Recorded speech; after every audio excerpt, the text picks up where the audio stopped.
This is Dr. Tiffany, your resident homeschool champion, and I'm bringing you thoughts of a homeschool mom by way of a 5-part series that I have been bringing to you all this week called Dispelling the 5 Common Myths About Homeschooling. So if you have been rocking with me all week, if you haven't, shame on you. It's like, I'm just kidding. But if you've been rocking with me all week, you've seen that I've been posting videos regarding the 5 common myths about homeschooling, and we've been dispelling those myths. We started out by talking about the fact that dispelling the myth that homeschooling is unpopular. Then we dispelled the myth that homeschooling is hard to begin. We dispelled the myth that homeschooling is the point of no return, and that homeschooling has no rules. And so today I decided to finish this thing off with the final piece, the last myth, which is that homeschooling is best tackled and done on your own. And this video is not going to be that long, but basically that is just the focusing and looking at homeschooling as something that you do all by yourself without any help or assistance from anyone is just not the best way to approach homeschooling. One of the reasons is because a lot of the things that we've talked about this week, there's lots of resources out there. There are so many options and different ways to teach your child in the homeschooling environment. So sometimes you need help with sifting through that information. There are state-by-state requirements that you have to know and that you have to follow. So you want to make sure that you have some appropriate guidance for that as well. And then also, when it comes down to just simply having your child having a really good spread and a really good open educational environment, sometimes that includes other children outside of your home. It includes other instructors outside of you. And so that's where sometimes homeschool groups, and then outside programs and things will come into play to help you to add on to some things.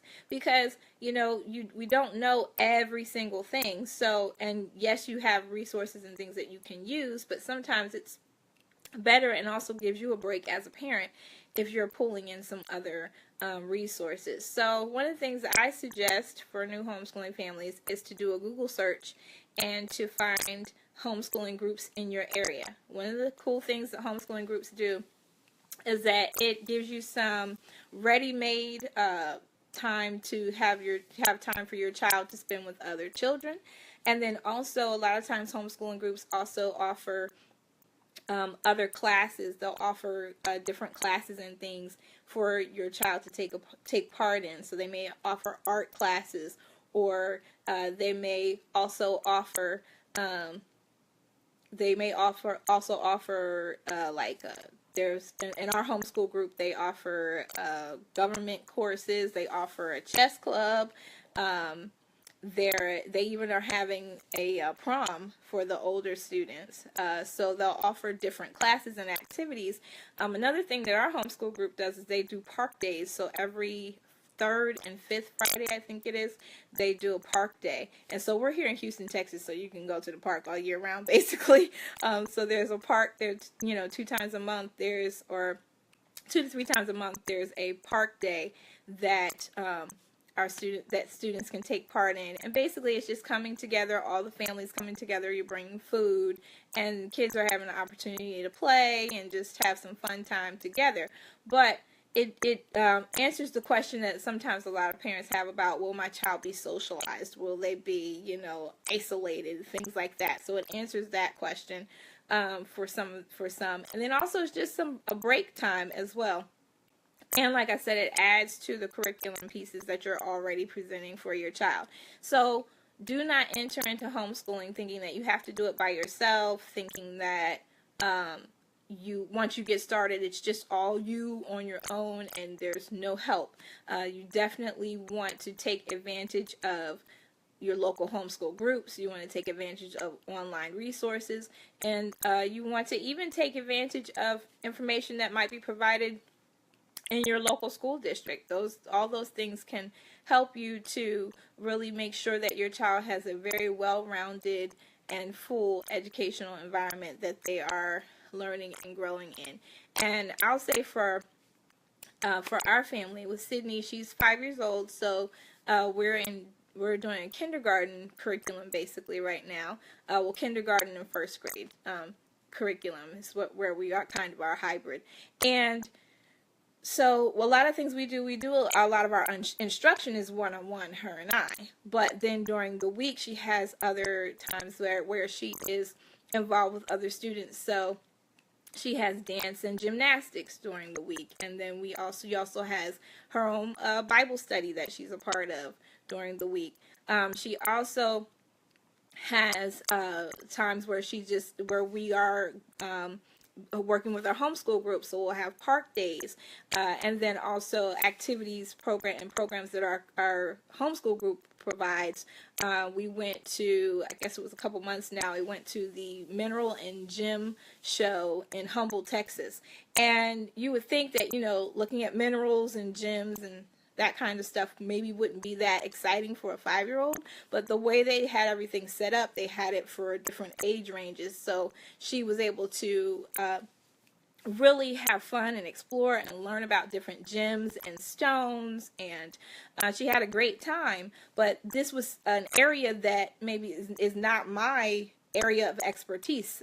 Science is not my area of expertise, so while I can do additional research and make sure that I'm presenting information to her in a proper manner, this was a way for her to get firsthand, hands-on instruction from individuals where this was their area of expertise, and she was able to learn and have fun at the same time. So don't think that you have to do it all on your own, and don't think that you're failing if you need help or you need assistance. That's what the help and assistance is there for, so that you can effectively teach your child. Because homeschooling is not, it should not be a lesser option. Let's put it that way. Homeschooling should not be a lesser option. Your child should be having the same, if not better, level of an educational experience than they would in a public, private, or other environment. But it should not be a lesser option. There's no reason for that. There's so many resources and helps and things to be able to help you to properly teach your child if that's what you choose to do. So just don't think that you have to do it on your own.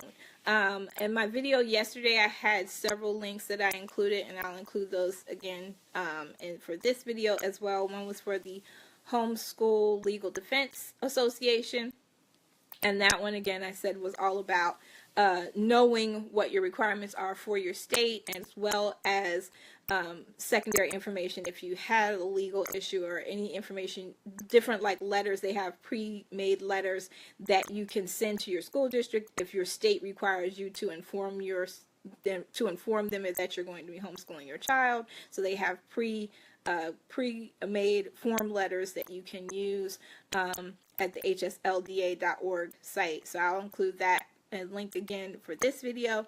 And then also homeschool.com is a great resource. It's one of the resources I used when I first got started. It's really a great place to start if you're new to homeschooling, even if you are already homeschooling and you just need some additional help. It's a great place to start.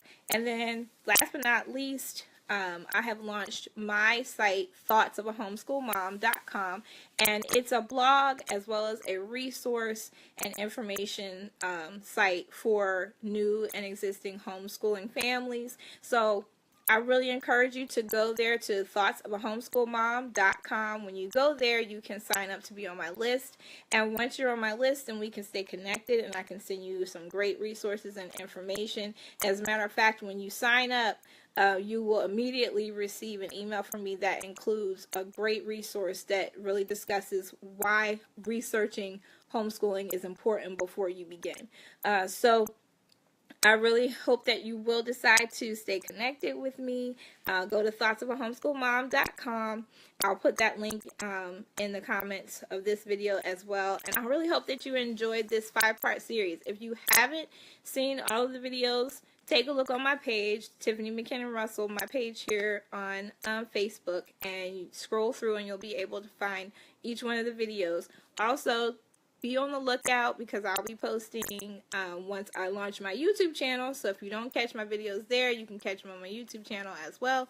But thanks so much for hanging out with me this week. I really enjoy bringing you this series. And if there's any questions that you have about homeschooling that you would like for me to address, please leave that in the comments and I will do a video on that for you. So just leave me some comments or anything just to let me know if there's something that you are interested in learning about, question that you have. If I know the answer, I'll give it to you. If I don't, I will find it out and we will talk about it. So thanks so much for giving me a few minutes of your time today, and everybody have a great afternoon. Talk to you later. Bye.